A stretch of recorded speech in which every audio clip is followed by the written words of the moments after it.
Hello दोस्तों, मैं Aryan Shukla, business advisor and founder online business workshop. आज हम बात करेंगे बार्गेनिंग अर्थात सौदेबाजी के बारे में।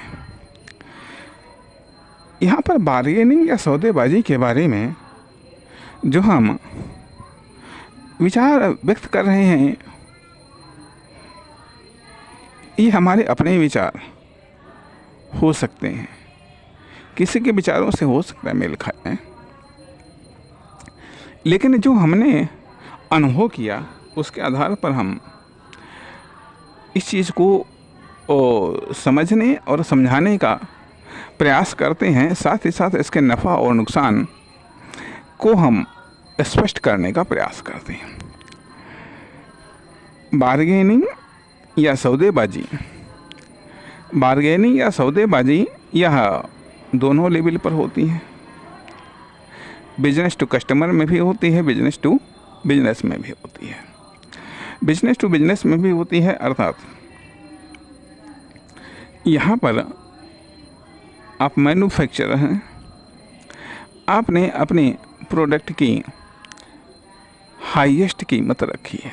एक पॉलिसी होती है, या तो आप लोअर प्राइस रखें, या आप मिडिल प्राइस रखें, या आप हाईएस्ट प्राइस रखें। अब यहाँ पर बार्गेनिंग स्टार्ट होती है। जो बिजनेस टू बिजनेस खरीद रहा है, उसका प्रयास होता है कि वहाँ कम से कम कीमत पर आपसे प्रोडक्ट खरीदे, कम से कम कीमत पर आपसे वह प्रोडक्ट खरीदें, ताकि उस प्रोडक्ट को न केवल बेचना आसान हो, बल्कि उस प्रोडक्ट पर प्रॉफिट कमाना भी आसान हो। इसलिए यहाँ पर बार्गेनिंग होती है या सौदेबाजी होती है। भावताव होता है, दोनों की ज़रूरतें आपस में टकराती हैं। फिर अब जहाँ पर दोनों की ज़रूरतें एक समान हो जाती हैं, अर्थात ये दिखाई नहीं देता है, लेकिन फिर भी जहाँ पर उसको भी लगता है, खरीदने वाले को लगता है कि ये खरीदना आवश्यक है, बेचने वाले को भी लगता है बेचना आवश्यक है, तो एक घटते बढ़ते अर्थात खरीदने वाला बढ़ता है, बेचने वाला घटता है, और एक स्थिति यह आती है कि दोनों के रेट समान हो जाते हैं। जहाँ पर दोनों के रेट समान हो जाते हैं, वहाँ पर वह डील फाइनल हो जाती है। यही चीज़ होती है कि जब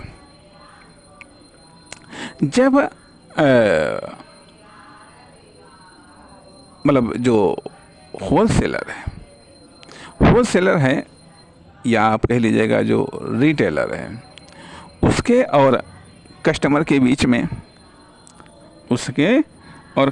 बीच में ये सौदेबाजी होती है। यह सौदेबाजी होती है कि यह प्रोडक्ट वो अपना रेट तय करता है, या अपना रेट तय करता है। सौदेबाजी होते यदि दोनों के रेट समान आ गए, तब तो डील फाइनल हो गई। यदि दोनों के रेट समान न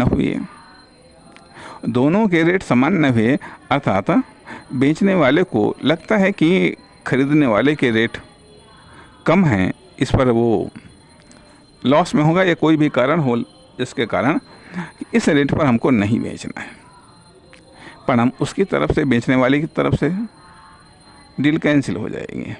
और यदि खरीदने वाले को लगता है कि यहाँ पर रेट ज़्यादा है, तो खरीदने वाले की तरफ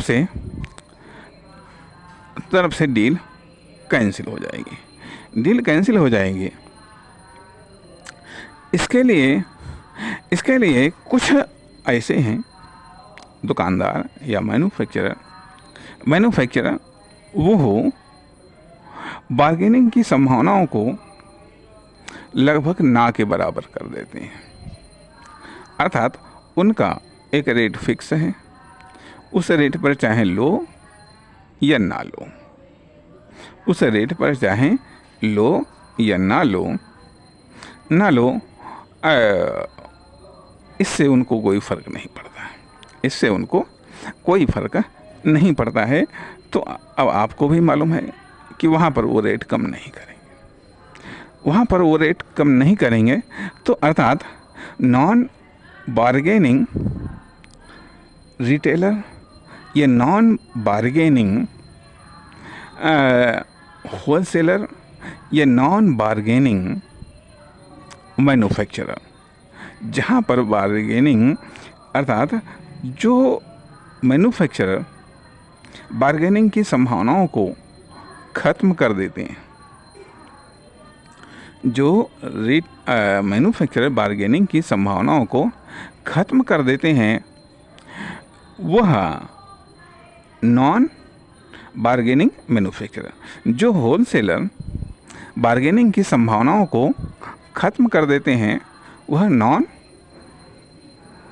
बार्गेनिंग होलसेलर। जो रिटेलर बार्गेनिंग की संभावनाओं को ख़त्म कर देते हैं, वो नॉन बार्गेनिंग रिटेलर। अब यहाँ पर तो ये बात आती है कि ठीक है ये चीज़ हो गई, लेकिन जब मान लें ठीक है आप किसी दुकान पर गए, वहाँ पर एक पीस का रेट मान लिया 500 है, फिक्स रेट है। अब मान लिया एक पीस आपको लेना है, ठीक कोई बात नहीं। अगर आप कहते हैं हमको 10 पीस लेना है, तो अर्थात यदि एक पीस पर उसको मान लिया 50 रुपये का बेनिफिट हो रहा है, 10 पीस पर उसको 500 का बेनिफिट होगा। अब आप वहाँ पर कहते हैं 10 पीस पर लेने पर आप हमको यहाँ पर डिस्काउंट दीजिएगा। अब वो सोच रहा है एक पीस पर हमको 50 रुपये मिलेंगे, 10 पीस लेगा ये हमको 500 रुपये मिलेंगे। अब यदि 500 में हम डिस्काउंट भी कर देते हैं, कि मान लिया यदि हमने 20% का डिस्काउंट कर दिया तो 100 रुपये का हुआ डिस्काउंट, फिर भी 400 रुपये मिले एक ही कस्टमर से। या मान लिया हमने 40% का भी डिस्काउंट कर दिया, तब भी हमको 300 रुपये मिले। तो यहाँ पर जो नॉन बार्गेनिंग रिटेलर हैं, या मान लिया होलसेलर हैं या मैन्युफैक्चरर हैं, वो यहाँ पर अब ये इसको आप बार्गेनिंग भी कह सकते हैं, इसको आप ये भी कह सकते हैं कि होल परचेजिंग या लॉन्ग या हैवी परचेजिंग का बेनिफिट मिलता है।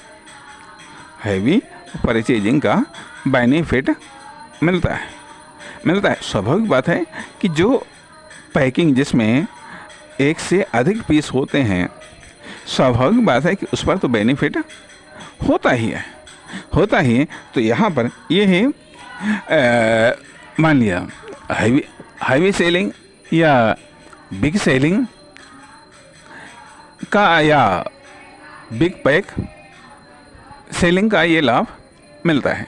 इसको चाहे हम बार्गेनिंग कहें या ना कहें, और इसे हम बार्गेनिंग कह भी नहीं सकते हैं, बल्कि ये कहेगा कि होलसेल का आपको बेनिफिट मिल जाता है। अब कुछ रिटेलर, कुछ होलसेलर या कुछ मैन्युफैक्चरर बार्गेनिंग की संभावनाओं को जन्म देते हैं। अर्थात जब कस्टमर या रिटेलर या होलसेलर को जब इस प्रकार का अनुभव होता है, मान लिया कोई प्रोडक्ट लेने के लिए गया, चाहे जो कोई गया हो, चाहे कस्टमर गया हो या मान लिया रिटेलर या होलसेलर, स्वाभाविक बात है कि रेट को वो चेक जरूर करता है कि देखते हैं, इसको हिला डुला करके देखते हैं, और देखना भी चाहिए देखना भी चाहिए कितना इस पर रेट डाउन होने की संभावनाएं हैं, कितना इस पर रेट डाउन होने की संभावनाएं हैं। और फिर जब धीरे धीरे मार्केट में एक ब्रांड बन जाता है, एक आइडेंटिटी बन जाती है, अर्थात दो प्रकार की आइडेंटिटी बनती है, नॉन बार्गेनिंग की और बार्गेनिंग की। नॉन बार्गेनिंग की अर्थात कुछ प्रोडक्ट के भी रेट फिक्स हो जाते हैं। अर्थात जैसे कि एक आमतौर पे ये बात कही जाती है कि ठीक है भाई, आप लोकल का माल लीजिएगा, उस पर तो बार्गेनिंग संभव है, लेकिन जब आप ब्रांडेड या कंपनी का माल लेंगे तो उस पर बार्गेनिंग संभव नहीं है। कारण ये होता है कि ये जो ब्रांडेड या कह लीजिएगा जो कंपनी का प्रोडक्ट होते हैं, ये अक्सर करके ये लोग नॉन बार्गेनिंग प्रोडक्ट होते हैं। इनके कुछ की हम बात कर रहे हैं, हम सबकी बात नहीं कर रहे कि वो सारी कंपनियों के प्रोडक्ट नॉन बार्गेनिंग प्रोडक्ट हों, ऐसा नहीं है। और नहीं कुछ सर्विसेज भी होती हैं कि वो कुछ बार्गेनिंग वाली होती हैं, कुछ नॉन बार्गेनिंग वाली होती हैं। तो हम बात कर रहे थे कि जो ये प्रोडक्ट हैं कंपनी या कह लीजिएगा ब्रांड प्रोडक्ट हैं, ये एक निश्चित प्रॉफिट ये देते हैं होलसेलर को। होलसेलर निश्चित प्रॉफिट ही रिटेलर को देता है, अर्थात ये कह लीजिएगा न्यूनतम प्रॉफिट। ऐसे प्रोडक्ट की कास्ट ज़्यादा आती है, तो इसका मैक्सिमम प्रॉफिट मैन्युफैक्चरर ही उठाता है। मैक्सिमम प्रॉफिट मैन्युफैक्चरर ही उठाता है। तो जब इनको मिनिमम प्रॉफिट मिल रहा है तो उसमें ये बार्गेनिंग क्या करेंगे। लेकिन इसके विपरीत जो लोकल प्रोडक्ट हैं या कह लीजिएगा नॉन कंपनी मेड प्रोडक्ट हैं,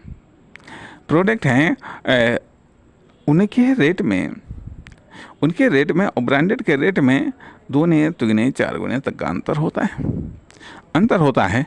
तो चूँकि कई सारी चीज़ों को, कई सारे टैक्सेस या अन्य चीज़ों को भी वो बचा लेते हैं या अन्य कास्टें भी उनमें नहीं आती हैं, जिसके कारण इनके प्रोडक्ट दूसरों से सस्ते होते हैं, या ब्रांडेड या फेमस कंपनियों के प्रोडक्ट से इनके सस्ते होते हैं। परिणाम ये अधिक बेनिफिट देते हैं, रिटेलर को भी होलसेलर को भी ये अधिक बेनिफिट देते हैं। जब अधिक बेनिफिट मिलता है तब बार्गेनिंग की संभावनाएं ज़्यादा बन जाती हैं, एक चीज़। तथा कुछ ऐसे भी प्रोडक्ट होते हैं जिन प्रोडक्ट में कीमत का अंदाज़ा लगाना मुश्किल हो जाता है, जो कि फैशनेबल चीज़ें होती हैं, उन पर रेट का अंदाज़ा लगाना मुश्किल होता है। तो परिणाम इनके रेट, और एक आम धारणा ये बन जाती है कि जिस चीज़ का रेट ज़्यादा होगा वह चीज़ उतनी बढ़िया होगी, जो कि आम धारणा बनी हुई है कि जिस चीज़ का रेट जितना ज़्यादा होगा वह चीज़ उतनी बढ़िया होगी। तो परिणाम ये उस बढ़िया के लिए यहाँ पर रेट बढ़ा दिए जाते हैं और वास्तविक रेट से कई गुना तक बढ़ा दिए जाते हैं। अर्थात कुछ तो मैन्युफैक्चरर बढ़ा देता है, कुछ होलसेलर उसको हाई कर देता है, बाकी बचा हुआ रिटेलर उसको हाई कर देता है। कहने का अर्थ यह बनता है कि वास्तविक रेट से 100 गुना, 200 गुना, 300 गुना तक, 300, 400, 500 गुना तक इनके रेट बढ़े हुए आपको मिलेंगे। तो अब ये कल्पना की जाती है कि आखिरकार बार्गेनिंग कितनी कोई कर लेगा। वास्तविक रेट उसका 100 रुपये है, बताया उसको 500 जा रहा है, बताया उसको 500 जा रहा। फैशनेबल चीज़ है, कहीं कलर चेंज है, कहीं कुछ चेंज है, कहीं डिज़ाइन चेंज है, कहीं कलर चेंज, डिज़ाइन चेंज, कुछ रॉ मटेरियल में चेंजिंग है, और बस उसके आधार पर उसके रेट, कहीं पैकिंग चेंज है आदि इत्यादि, उसके आधार पर उसके रेट बढ़ाए जा रहे हैं, उसके रेट बढ़ाए जा रहे हैं। अब कोई कितनी बार्गेनिंग कर लेगा।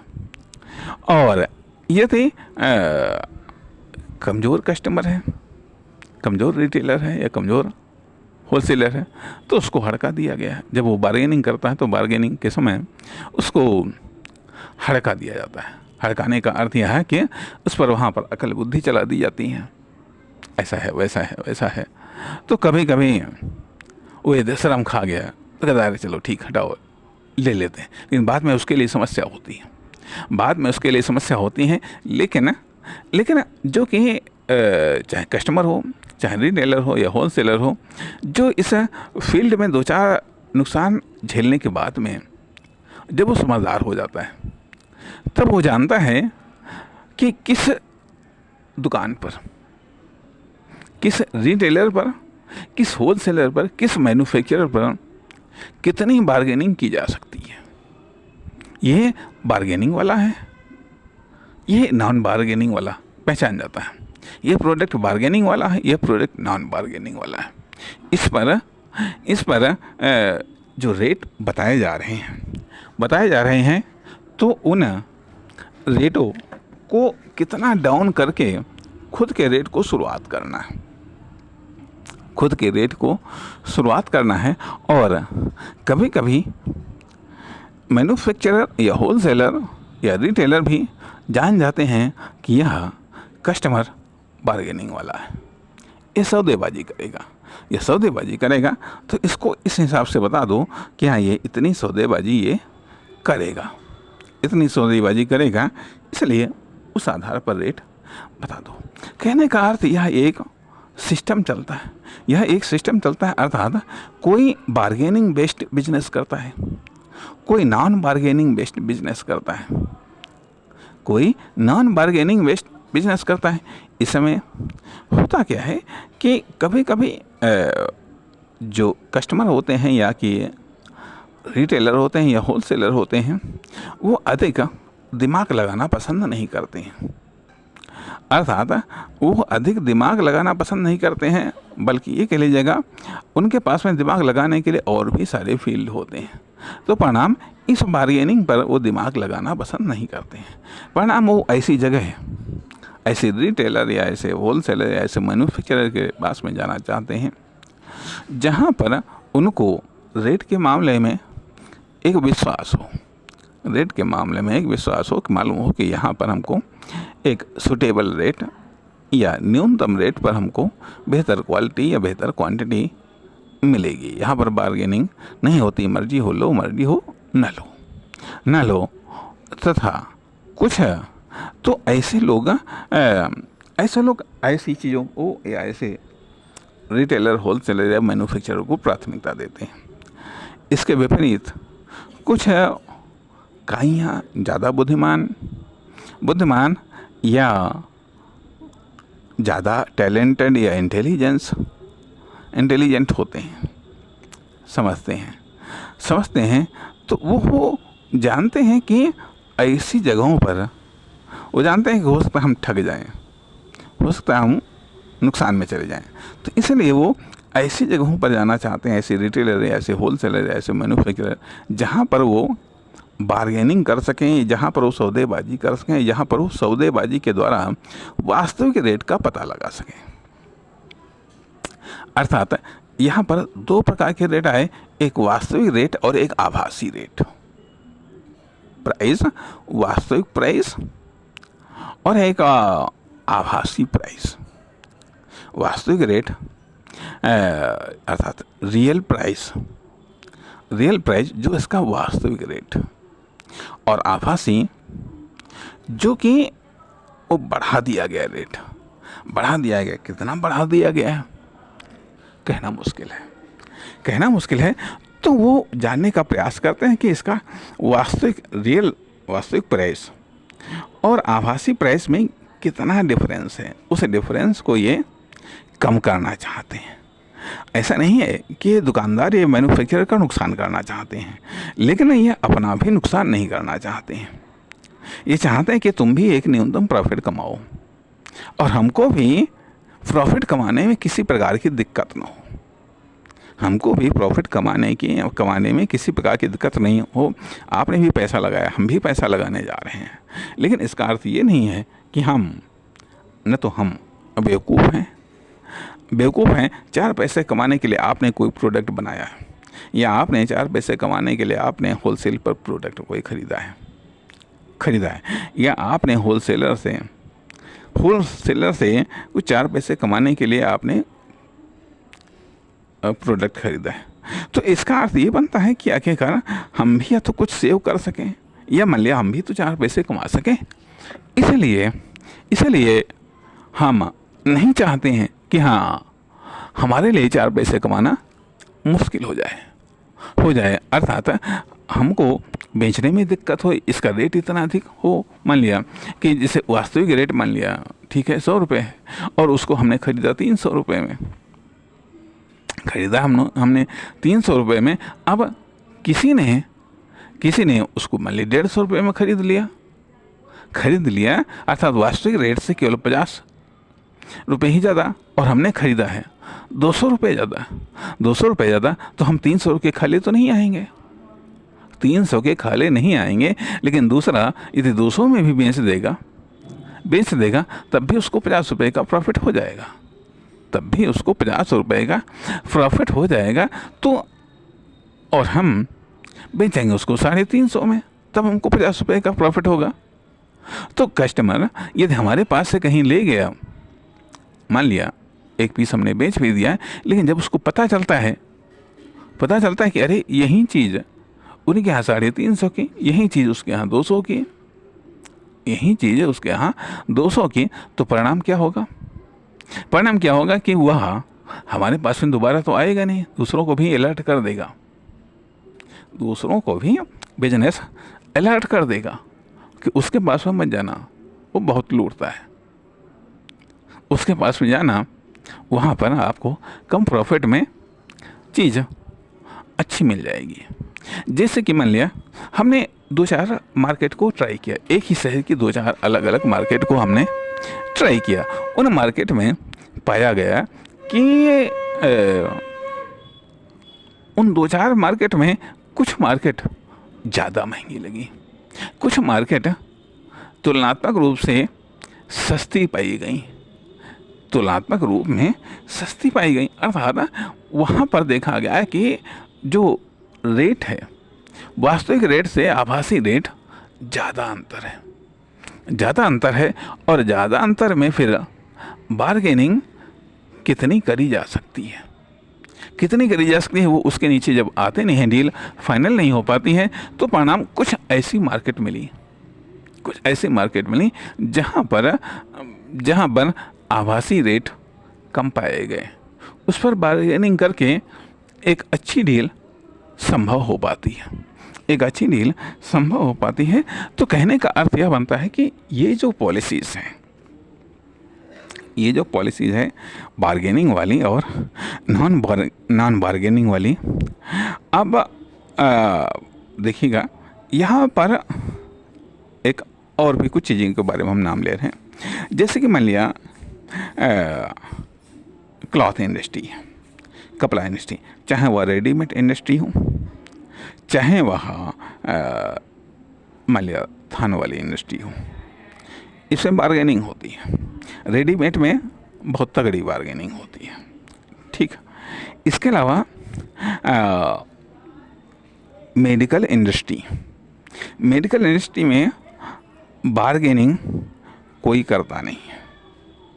मेडिकल इंडस्ट्री में कस्टमर बार्गेनिंग नहीं करता है, लेकिन अब चूँकि इसमें बार्गेनिंग करता है क्योंकि ये डायरेक्ट हेल्थ से जुड़ा हुआ होता है, जबकि इसमें बेनिफिट बहुत ज़्यादा होता है कि कहने से कि 200, 300, 400 कितना भी परसेंटेज हो जाए, इसकी था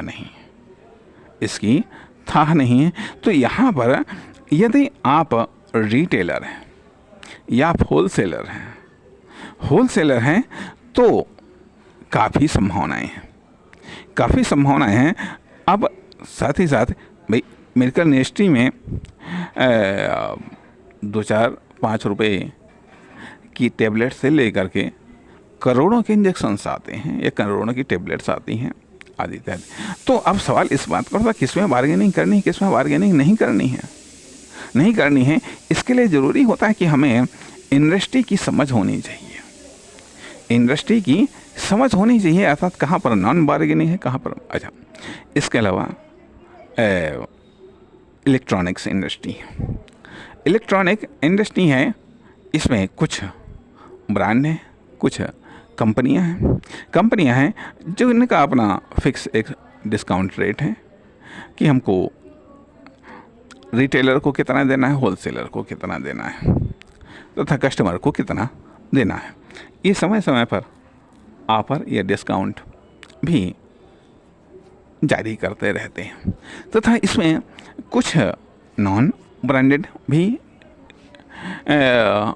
प्रोडक्ट आते हैं। इसके अलावा कुछ ऐसे भी प्रोडक्ट हैं जो कि मैन्युफैक्चरर, जैसे कि मतलब फर्नीचर इंडस्ट्री वगैरह है जो है कि इसमें कुछ डायरेक्ट बना करके भी माल बेचे जाते हैं, कुछ रेडीमेड भी आते हैं, या तमाम सारे ऐसे प्रोडक्ट हैं जिनमें 1, 2, 3 ABCD लगभग 4 श्रेणियाँ तक पाई जाती हैं। यहाँ पर ये कह लीजिएगा कि जो ए श्रेणी बिल्कुल फिक्स नॉन बार्गेनिंग, पूरा सिस्टम, पूरा प्रॉफिट फिक्स है। बाई चांस कभी कभार इनमें ऑफर होता है। तो ये ए श्रेणी के बिजनेस, या मैन्युफैक्चरर कहिएगा, या होलसेलर कह लीजिएगा, या रिटेलर कह लीजिएगा, ठीक है, या प्रोडक्ट कह लीजिएगा, या सर्विस कह लीजिएगा, ए श्रेणी में। दूसरी चीज़ आ जाती है बी कैटेगरी में इसमें समय समय पर ऑफर या डिस्काउंट देते रहते हैं। सेल्स को बढ़ाने या कम करने के लिए ऑफर या डिस्काउंट, या ये कह लीजिएगा कि इतना % एक्स्ट्रा, या इसके साथ ये फ्री, ये चीज़ें देते रहते हैं। ये होलसेलर को भी देते रहते हैं, रिटेलर को भी देते रहते हैं, और कभी कभी कस्टमर को भी देते रहते हैं।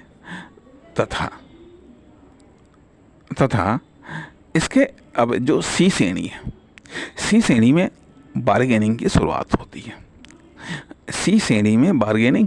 होती है। ये अक्सर करके मिडिल क्लास के मैन्युफैक्चरर होते हैं। तो ये बल्कि ये कह लीजिएगा कि ये श्रेणी ग्लोबल बिजनेस में आती है, या बिल्कुल नेशनल बिजनेस में आती हैं, जिसकी एक्सपोर्ट भी होता है। तो ए और बी अर्थात कभी बी ए बन जाता है तो कभी ए बी बन जाता है। लेकिन जो सी कैटेगरी है, यह मिडिल क्लास मैन्युफैक्चरर या मिडिल क्लास होलसेलर या रिटेलर हैं। तो यह कुछ चीज़ों को बचा ले जाते हैं, तो जिसके कारण ये कह लीजिएगा उतनी कॉस्टली टेक्नोलॉजी, उतनी कॉस्टली मटेरियल का ये इस्तेमाल नहीं करते या नहीं कर पाते हैं, या उतने इंटरनेशनल व नेशनल मानक को नहीं अपना पाते हैं, जिसके कारण इनके प्रोडक्ट ए और बी श्रेणी के प्रोडक्ट से सस्ते पड़ते हैं, मैन्युफैक्चरिंग में भी सस्ते पड़ते हैं। तो परिणाम जो होलसेलर है उसको भी प्रोडक्ट सस्ता पड़ता है, रिटेलर को भी प्रोडक्ट सस्ता पड़ता है, परिणाम कस्टमर को भी सस्ता पड़ता है। तो इसलिए इन पर प्रॉफिट अधिक होता है।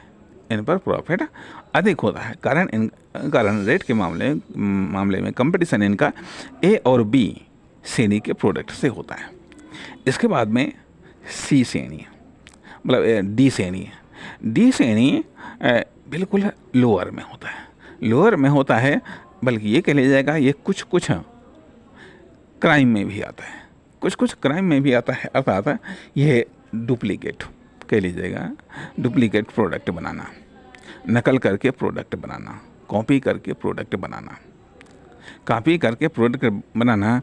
इनकी गारंटी वारंटी कोई नहीं, इनकी गारंटी वारंटी कोई नहीं। जैसे कि मान लिया, एक उदाहरण मैं आपको देना चाहूँगा कि अभी आप एलईडी बल्ब लेने जाएं, आमतौर पर वहाँ 90 या 100 रुपए का मिलेगा, कंपनी मेड, बल्कि इससे ऊपर ही मिलेगा। गारंटी होगी उसकी 1 साल की, 1 साल की। इसके अलावा आप एलईडी बल्ब लेने जाएं, 25 रुपए का मिलेगा, 25 रुपए का एलईडी बल्ब आपको मिलेगा। भाई गारंटी नहीं है, जितना चल जाए उतना ठीक, हम आपको जला करके दिखा देंगे, उसके बाद में घर जाओ, नहीं जलता है कोई ऑप्शन नहीं। अब रेट 25 रुपये कहाँ 100 रुपये, कहाँ 100 रुपये, अर्थात 20% रेट और 100% रेट। यानी कि जो रेट हैं उसमें 3 गुना और जोड़ दिया गया, उसमें 3 गुना और जोड़ दिया गया, अर्थात 300% की वृद्धि, 300% की वृद्धि। अब ये है भाई सी श्रेणी या डी श्रेणी है, सी श्रेणी डी श्रेणी। अब ये भी बिकते हैं। खरीदने वाला ये सोचता है कि वो तो चलिए ठीक है, 100 रुपये में एक बल्ब, साल भर की गारंटी है। अरे ये अगर मान लिया 4 महीने में चल गया या 6 महीने चल गया, साल भर भी चल सकता है, तो 25 रुपये में साल भर जलाएंगे। और अगर मान लिया 6 महीने भी चल गया तो 25 रुपये का फिर ले लेंगे, फिर 6 महीने चल गया तो 50 रुपये में साल भर जलाएंगे। इस तरीके से कोई ज़्यादा भी चलेगा तो कोई कम भी चलेगा। कम से कम हमको मौका मिलेगा 4 बार 100 रुपये में 4 बार बल्ब खरीदने का, उसमें 100 रुपये में केवल 1 बार बल्ब खरीदने को मिलेगा। अर्थात इस प्रकार के प्रोडक्ट हैं, कुछ इंडस्ट्रियों में और बल्कि लगभग सब में ABCD 4 कैटेगरी के प्रोडक्ट मिलते हैं, 4 कैटेगरी के प्रोडक्ट मिलते हैं। तो परिणाम ये होता है कि लोएस्ट प्राइस, लोएस्ट से बेहतर प्राइस या लोएस्ट से बेहतर प्रोडक्ट, फिर बेटर प्रोडक्ट, फिर बेस्ट प्रोडक्ट या सुपर प्रोडक्ट जिनके रेट भी अलग अलग होते हैं, परिणाम उनकी क्वालिटी भी अलग अलग होती है। कुछ प्रोडक्ट तो ऐसे एक बार खरीद लो बस फिर भूल जाओ कि हाँ उनमें कभी कुछ खराबी भी होती है,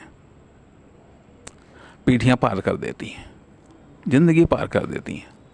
तो कहने का अर्थ यह कि ऐसे भी प्रोडक्ट हैं और ऐसे भी प्रोडक्ट हैं, दुकान से लाओ बाद में कोई भरोसा नहीं।